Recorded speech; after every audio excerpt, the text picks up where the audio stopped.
Fatima mwana chikona mumbi. Fatima, Fatima, oh Fatima mwana chikona mumbi.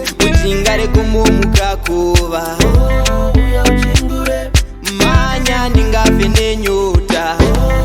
Manya ngezirongo mudiwa mufuku uya wasinina. Isipiti chia chapinina mchero worudo todiritsa. Patiza mwenje tisafambe muri matia.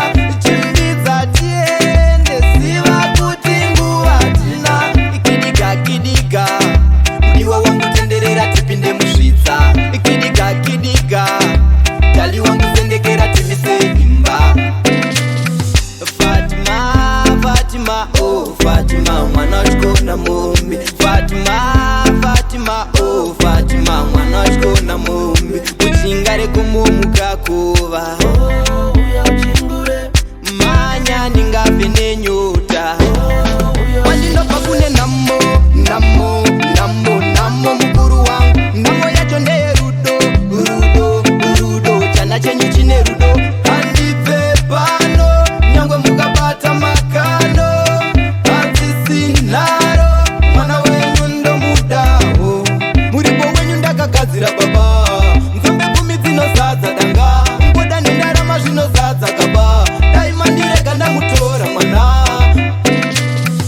Fatima, Fatima, oh Fatima mwana chikona mumbi. Fatima, Fatima, oh Fatima mwana chikona mumbi. Uchingare kumumuka kuva manya ndingafe nenyota.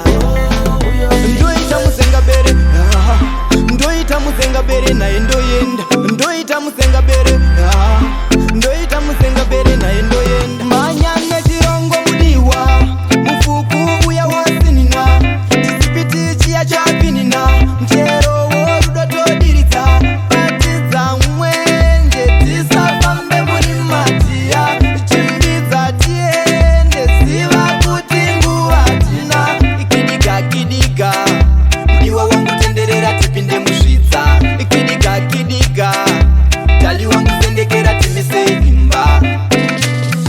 Fatima, Fatima, oh Fatima mwana chikona mumbi. Fatima, Fatima, oh Fatima mwana chikona mumbi. Uchingare kumumuka kuva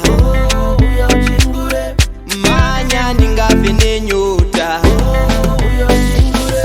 Fatima, Fatima, oh Fatima mwana chikona mumbi. Fatima, Fatima, oh Fatima mwana chikona mumbi. Uchingare kumumuka